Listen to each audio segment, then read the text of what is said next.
Is our rookie class top 5 through 8 weeks? Whenever you look at what the 49ers have been able to put up with this rookie class, it is just phenomenal because we knew right off the bat Dominique Puni was a stud, right? Won the job because of injuries, and he's just been awesome nonstop. He's a stud.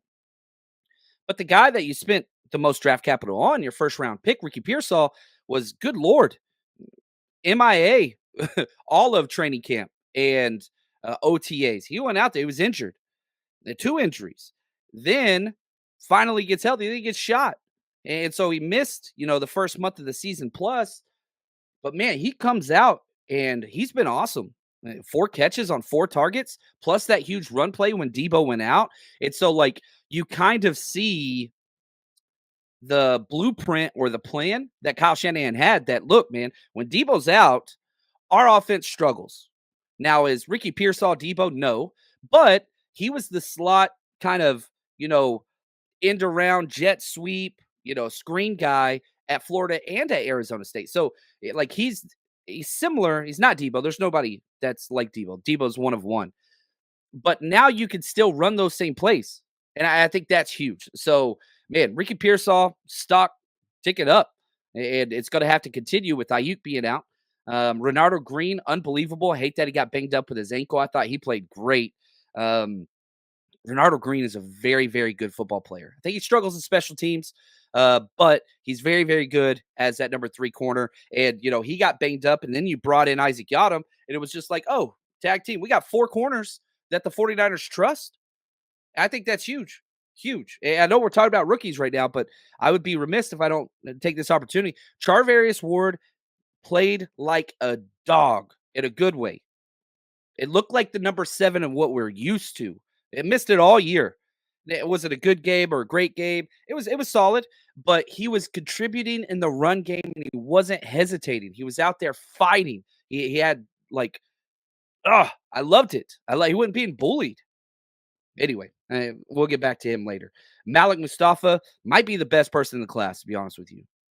Malik Mustafa, it's funny because, I watched the game. I was at the game, and I left the game thinking, man, Malik is just getting better and better and better. And then I watched the broadcast, and Chris Collinsworth just like freaking, I don't want to go that far, but he's just drooling over this dude. And the play was incredible. Now, was it perfect? No, it's not. But he's continuing to help with all the tackles and, the coverage without missed tackles. That's been his Achilles heel. He had 3 missed tackles last week. This week, none. So, you look at it from that, like, if you had to ask me who's going to be the best pro out of everybody, Malik Mustafa would probably be my vote. That or Dominic Puni. And then it's like, oh, man. But then you got Ricky Pearsall. Then you got Renardo Green. But, like, that's how good this class is. Now, let's talk Isaac Guerendo. I have been very openly critical of Isaac Guerendo and his play. A lot of you guys have emailed me.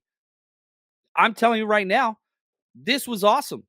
And if you get this play from Isaac Guerendo, then I'm an Isaac Guerendo fan because he played with passion, he played with speed, he played with effort, and he was quick with his decisions. They ran a lot of inside zone. Whenever 31 doesn't like go outside too much, he always wants to cut back. But he even had some decent outside runs that weren't terrible either to seal the game. Bounced it outside and slid down. Like, Isaac Guerendo was awesome. 14 carries, 85 yards, 6.1 yards per carry.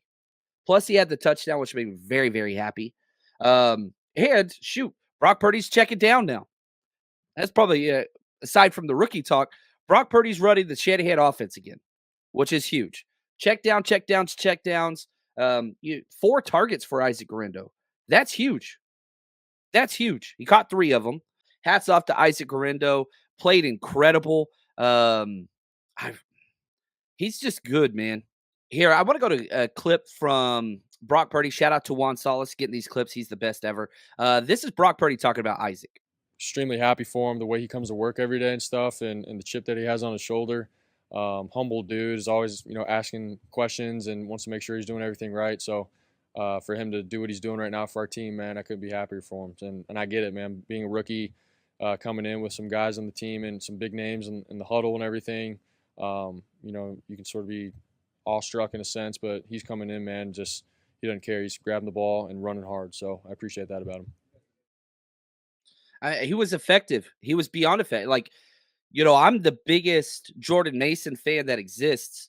Um, I freaking love the dude, but he hasn't been himself since that shoulder injury. He really hasn't. He's favoring the side. His vision, which has always kind of been a question mark, gets a little bit more rough whenever you're not running so violently. But you can't run violently because your shoulder. Like he's Marshawn Lynch type, beast mode type, Marion Barber type. That's what he is, but he can't do that. Now he's tough as nails and he'll get out there and play through it. But man, this bye week's huge for him. It really, really is, because if he can't play the way that he's supposed to for his strength, then it's just like, it's not going to work, man. It's just not it. You don't do enough great things outside of the running game, the physical power running game, to do that. He's not super fast. Pass game, he's really good at pass protection, but that's about it. So this Isaac Guerendo finally taking positive steps and operating within the system, and the speed showed. My biggest complaint about Isaac Guerendo has been he just looks slow while he's trying to watch the play develop. And I don't have this clip, but George Kittle said, George Kittle told him, dude, he said like 0.01, tenths of a second slower than Raheem Mostert. So always run with that speed. Every play, utilize that speed. Keep at that speed. Keep at that level. And it's just like a light switch turned on, because he's a big back that's super fast, but it didn't look fast. So now, man, it just took time.